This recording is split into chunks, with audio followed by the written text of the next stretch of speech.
और बिल कैसे बना, मैं एक थोड़ी सी आप 5 मिनट में समझा दूंगा बिल ये कैसे बना।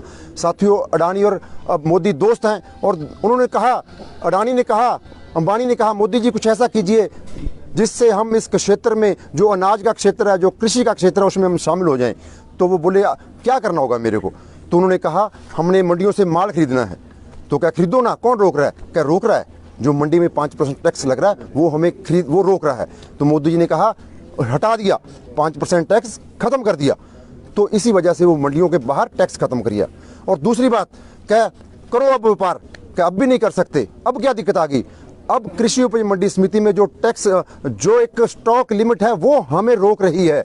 वहां से तो हम 5000 बोरी से ज्यादा नहीं खरीद सकते, 10,000 बोरी से ज्यादा नहीं खरीद सकते। तो उसको हटाइए, उसके बाद ही हम अपना माल खरीद सकेंगे। तो मोदी जी ने कहा ये भी हटा दिया।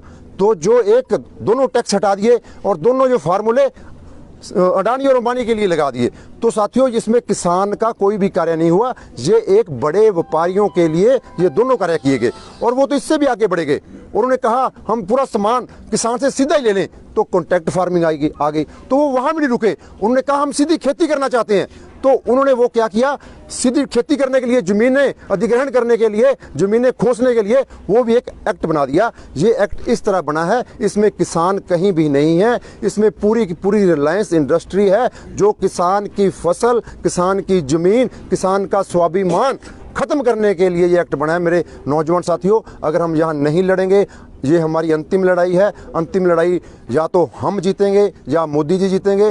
अगर दोनों में से जीतेगा एक, अगर इसमें मोदी जी जीते तो वो 50 साल राज करेंगे और किसान की छाती पर राज करेंगे। अगर हम जीते तो ये बिल वापस होंगे साथियों, और जो ये किसान विरोधी ताकतें हैं वो देश में खत्म होगी। यही हमारा अभियान है।